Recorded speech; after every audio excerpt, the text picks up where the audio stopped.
This week's podcast is brought to you by Summit Massage in Tracy. Life is stressful. Let Jay with Summit Massage get you back on track. 30, 60, or 90-minute massages with evening appointments available. Life is better when you feel your best. Call Jay today, 507-626-0841. Welcome to the Headlight Hot Seat. This is our 30th edition. My name is Pierre, and I am your host. And I am so honored to have someone near and dear to the Headlight hearts this weekend. And she's a pretty good writer to boot, Miss Sophia Gaul. Thank you, Sophia, for joining us. Yes, of course. Thanks for having me. So I know a lot of people in Tracy know the name Sophia Gaul because you've been in the paper quite a few times over the last few years with your byline and your column. But we need to know more about who Sophia Gaul is. So you're on. Oh boy. Okay. Well, I was born and raised in Marshall. I graduated from Marshall High School in 2024. I was pretty involved in high school, honor society, speech team, the works. And I guess, do you want me to go ahead with it? Now I attend school. I'm going to college in Prague in the Czech Republic in Europe now. It is my sophomore or my second year now. And the reason I'm back is because it's break. I'm not taking a semester off. People have asked me that if I dropped out. No, I'm just here on semester break. And because you missed us a little bit? Oh, yes, 100%. 100%. So Sophia joined us, was it 3 years ago already? Yes, 2023. Yes, as an intern. And we found out very quickly that she was very talented, very affable, very outgoing, very approachable. And like I said before, a very good writer. Last year, or 2 years ago, she came back as a reporter. And again, the year after that, or no, I'm getting ahead of myself. Yes, a little bit. Okay. So intern with us, then reporter for 2 summers. Yes, correct. Boom, nailed it. And she's back, like she said, just for a short time this year. When you mentioned the break, what's that? How is that balanced out for you? That's kind of a weird break, isn't it? Yes, it's so odd. As opposed to colleges here in the U.S., we have a break for Christmas. So we go to school September through December. Then we have about 2 weeks for a Christmas break where nothing happens. Nobody's on campus. Then people start to come back about the first or second week of January to take exams. So most classes have exams that are worth 50 to 100% of your grade.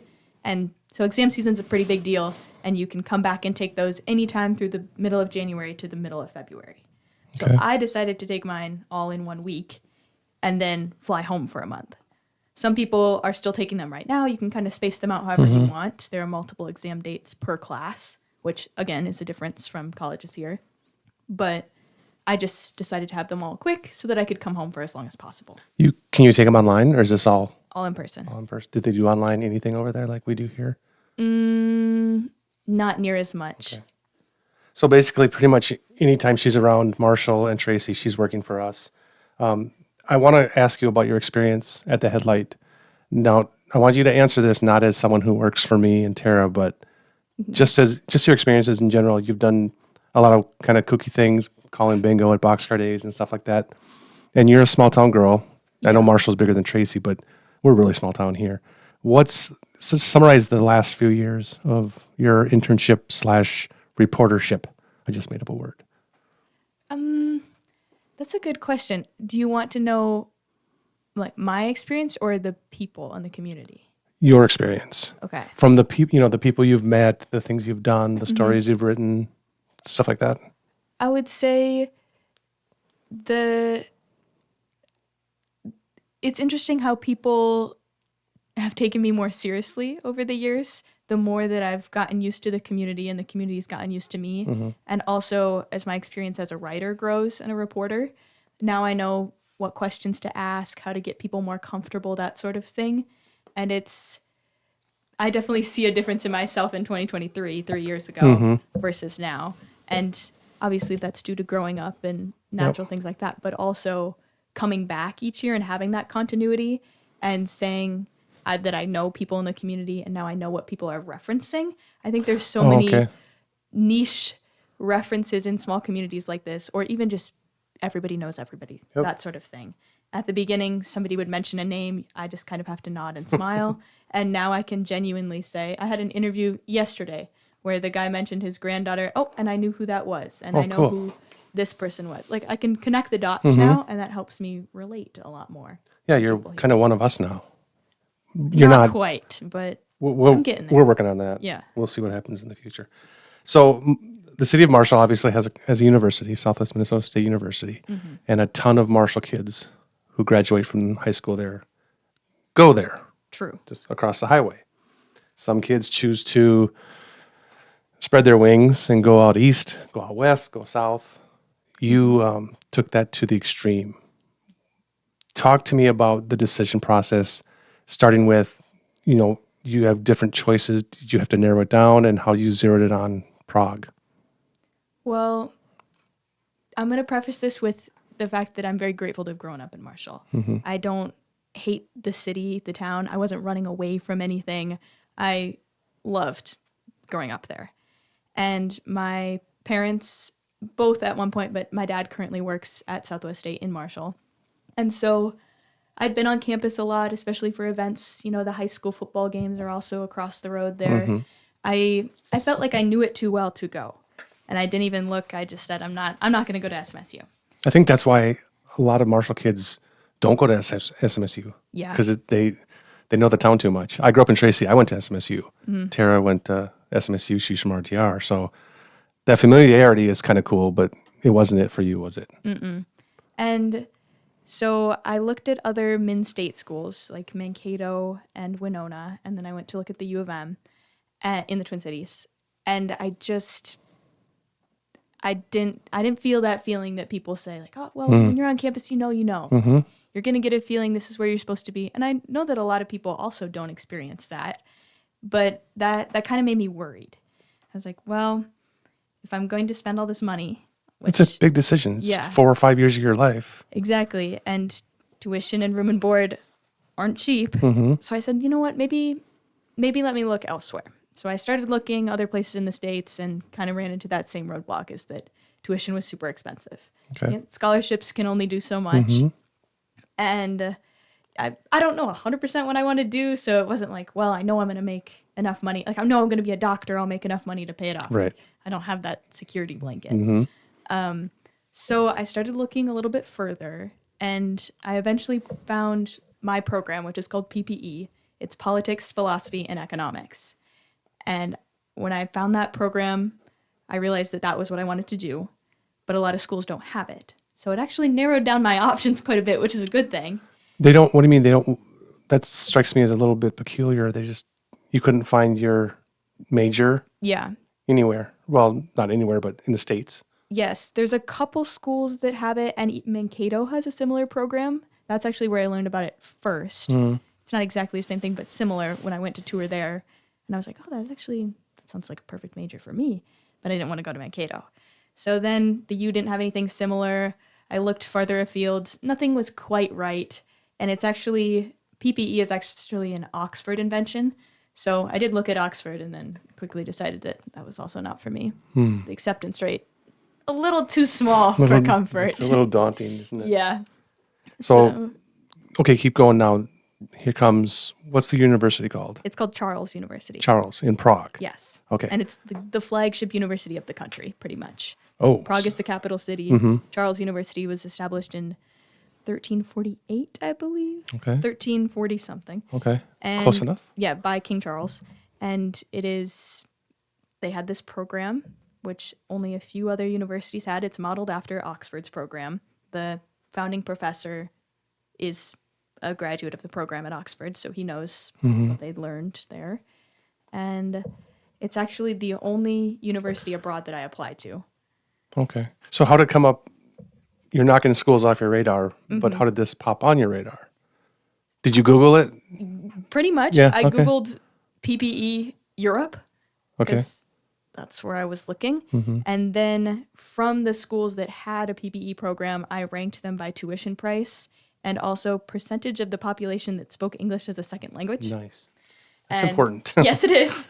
And so that's what put Charles at the top. I emailed with people back and forth in the international office from the actual program, and everybody was super nice and welcoming. And so I said, okay, if people are this nice over email, hopefully they'll be this nice in person. Yeah.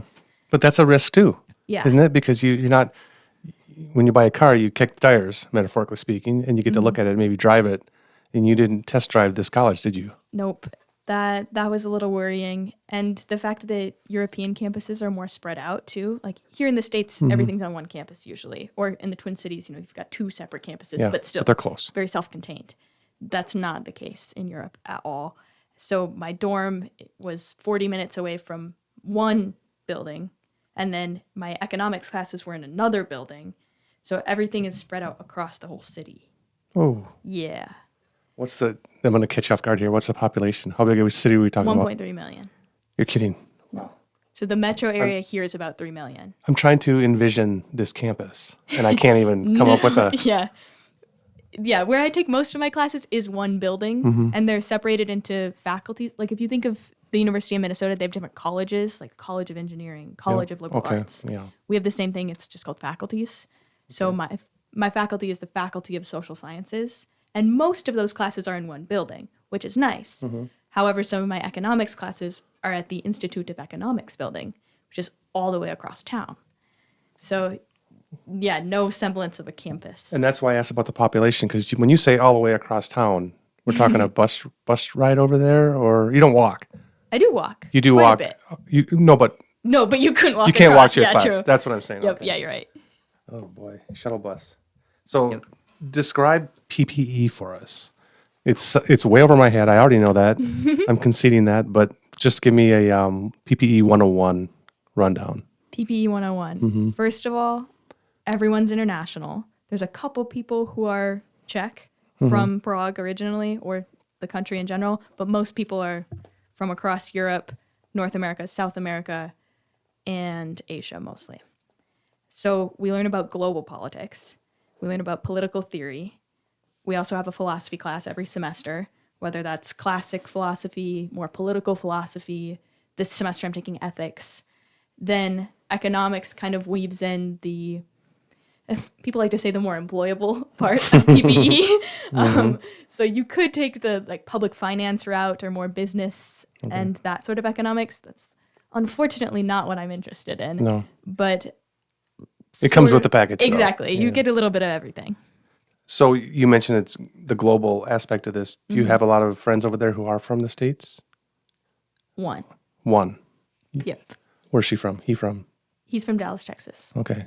So you're close. I mean, I'm just trying to get in your mind when you go back and you want to see familiar faces, but there's only one from the States that you've... And honestly, his life is so different from mine, even his life when he was in the States, because he moved earlier before I did. It doesn't feel that familiar. Like it's still a completely different life that he had growing up. And there are some things that we can connect over, but also he'll call things different than I call them. Yeah. And so will my British best friend. Like, it's kind of all the same at that point. He seems kind of foreign to you, even though you're from the same country. Yes. So how'd you get into PPE? What do you want to do with it? Or what can you do with it? That's the beauty of having a multidisciplinary degree, is that I can do a lot of different things. And I'm thinking I want to do a master's. When I went in, I was thinking I wanted to work in policy, public policy. Now I'm not 100% sure of that decision. I am almost 100% that I'll get a master's, but whether that's in public policy or agricultural economics or urban and city planning or sustainable city planning, something along those lines as well, I'm kind of open, and I have like a year to decide. So, well, your mom, I know, is big into politics. Yes, that's true. Does that apple fall far from the tree, or do you? Maybe not. Definitely, no. You're 100% correct. My dad is a philosophy professor, and my mom is a history professor who is in politics. So basically, my parents joked that all I added was the economics. Which you don't even really. Which I like the least. You don't want to be known for economics. So obviously, we're doing a lot of traveling, and you're gone for long periods of time. Describe to me the first time you left Marshall to go to college. What was that like? Knowing that you get on a plane, you're not seeing your mom and dad for quite some time. You're going to miss your job here at the Headlight terribly. Of course. What was that like, that first bon voyage? Thankfully, my mother came with me the first time that I moved. Okay. So it was my first time out of the U.S. And I think she was a little hesitant about shipping me off internationally. I know she was because she told me. Yeah, okay. And so I was glad to have her with me. But we also weren't sitting next to each other on the plane because I said, don't pay the extra money. Oh, okay. So it did feel a little bit like I was completely alone boarding that flight. But I think I would have broken down in tears a couple times when we got there and I was trying to figure out all the dorm things and where I lived and how I was going to do this if my mom wasn't there. Yeah. Not that she like held my hand through any of it. She was like, you go do this. It's your schooling. But you know she was there, though. Exactly. And that meant a I lot had to you. somebody there. Yep. Yeah. Very cool. And that leads into my next question about homesickness. How long did it take for homesickness to set in, or did it? It did, but it took longer than I thought. Like the orientation and getting there, of course, it's all new. Even when you just go to school, if you go to school at SMSU and you were born in Marshall, it's still a different environment and you're meeting new people and everything. So it doesn't hit you. It didn't hit me at least until the semester break, which last year I didn't come home at all. I just went straight through. I was in Prague for Christmas and then I visited a friend in the UK for a couple days in January and that was it. And it was coming home from the UK. It was like January 3 or something. And I had boarded the flight back and then I was getting the bus from the airport to my dorm. And I was like, oh, I have to go back. And mom's not here. And nobody's going to be there. Yeah. Yeah, that was tough. So what you're saying is when you kept so busy, it didn't feel like you were in another country, literally. Or if you stayed here in another state. Yep. But then when the dust settled and things slowed down, I get it. Yep. So let's talk about the culture over there. Was it culture shock for you? I'm assuming you studied the culture over there before you left. Kind of knew what you were getting into a little bit, but Yeah, I should have probably done more research, I think. But that's on me. why is that? Well, number one, we did not get the right currency when we went over there. You would think, oh, it's in the European Union. The European Union uses the euro. That's in the statute, Of course. which is correct. But, however, when the Czech Republic joined the European Union over 20 years ago, they said, yeah, we'll switch eventually. They never said when that eventually is. Hasn't happened yet. No, they still use the Czech crown, Okay. which did not know this until I got there. But now it's a easy conversion rate for me. Now I'm fine with it. I think the biggest difference is that people in the Czech Republic have lived through communism, and they've lived through communism recently. Like people not my age, but My age. yeah, exactly. I was like not my grandparents' age, like still people who are very visible in public And active. yes, in the workforce and community, have lived through a time where it wasn't acceptable to stand out at all, or where they were afraid to say anything, truly. So people are a lot more reserved. People don't smile in public. People are pretty straightforward. Small talk is not a thing at all. Just because there's still that lingering tension and fear. You can feel it, kind of? And maybe that would have been different 5 years ago before Russia invaded Ukraine. But because that they can still feel that world power that Russia is so close, that adds fuel to the fire there. Russia's like a cloud over that part of the, yeah. That's kind of scary. And I don't know if I would do well in that kind of environment. Not that I'm a huge people person, Yeah. but for people just to kind of keep to themselves when they're walking down the sidewalk, not look around, not smile. You know, here in Minnesota, it's, hey, how you doing? Exactly. Nice weather, all that. Vikings, we talk about stuff to people we don't even know. You don't do any of that there. No. And if somebody does that, it's such a shock. Like if I get more than a hello, and a conversation, or even a compliment, I'm like, oh my goodness, like wow. You got to really earn it. Yeah. Food. Let's talk food. What is the food like over there? Do you have a new favorite? Maybe you loved hot dogs here, but now you love. That's just an example. It came to the top of my head, but now you love this. The Czechs are known for if you know German food, it's kind of similar to German food, pretty heavy, pretty bread focused, bread dumplings, soup dumplings, goulash, also sausage, pork. They're very into their winter cuisine, I would say. Lots of soups as well. Oh, okay. However, I am vegetarian, so I can't say that I eat too much traditional Czech food. And I usually cook for myself in Prague, so I'm not cooking traditional Czech. Okay. All right. Food, check. Weather. We're from Minnesota, so we got to talk about the weather. Yes. I'm curious to know when you're in school there, seasonally, I'm not going to get into the whole where they're at in the world, equator and all that stuff, because I don't know anything about that stuff. So tell me about the typical week of weather there. A lot of snow, is it cold? I mean, Minnesota cold? You're funny. Nowhere is Minnesota cold. Nowhere. Not even close, is it? Nope. When I went over there last year, I knew they got all 4 seasons, and I was expecting a classic Minnesota winter, of course. Mm-hmm. And then when we hardly got any snow, I said, what the heck is this? This isn't winter. Turns out that winter was even mild for their standards. But they do get all 4 seasons. I'd say fall lasts a lot longer over there. The leaves take longer. Oh, and I love that. It's so wonderful. Mm-hmm. It's truly the best. And spring isn't as wet or muddy because there's not as much snow melt. I'm moving to Prague. You're right up my alley here. It's pretty darn nice. And you talked about latitude. We're almost the same latitude line as Prague. Okay. But just they're more inland, I guess, and something different weather, meteorology things. Airflow and the currents. Yeah, I get it. So what's the coldest you've experienced over there? Like here, you got a wind chill and it's 20 below and you don't even want to go outside. You don't see that over there, do you? No. Yeah. I think 18 degrees Fahrenheit, maybe. Okay. It was cold enough in January before I came back here that the ponds froze and we got about 4 days of not heavy snow by Minnesota proportions, but heavy snow by Prague proportions. Okay. And so I was able to go ice skating on the ponds there. I was able to go cross-country skiing. So still some winter sport activity does happen. And I'm also in the city, so things are a little bit warmer there. If you get out to the countryside, there are some mountains in the north that you'll see colder temperatures there. But not Minnesota cold. Never. Oh, boy. If I'm on a vacation, I've always wanted to go to Australia, but now I think Prague might not be too bad. Cool.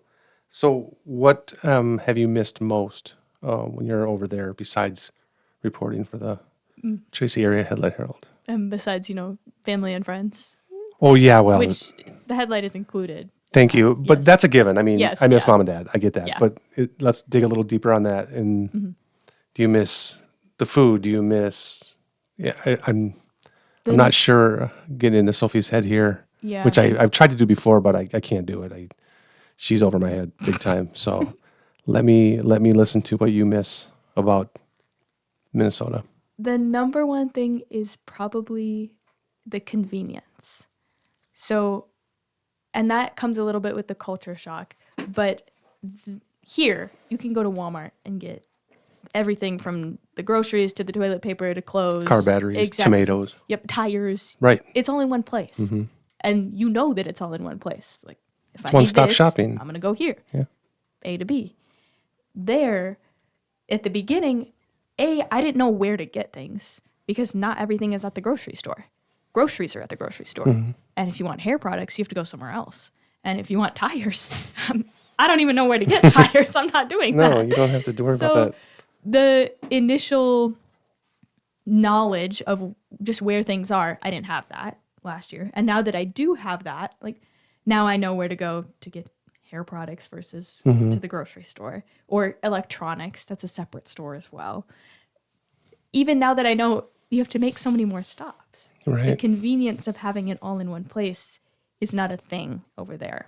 Although things are a lot closer together, it's easier to walk from place to place. It's not as if you have to get in your car, my non-existent car. But yeah, that's definitely, I miss having it all to one-stop shop. That's a good thing to miss. You don't miss it as much as here, the Headlight. Because I know, never. and I'm going to go on the record here with a prediction that Sophie will be back working for the Headlight sometime in the future. And you heard it here in the Headlight hot seat, so we're going to see if she sticks to that or not. Sophia, you are off the hot seat. Thanks for joining me. Thank you. This week's podcast was brought to you by Summit Massage in Tracy. Life is stressful. Let Jay with Summit Massage get you back on track. 30, 60, or 90-minute massages with evening appointments available. Life is better when you feel your best. Call Jay today at 507 626 0841.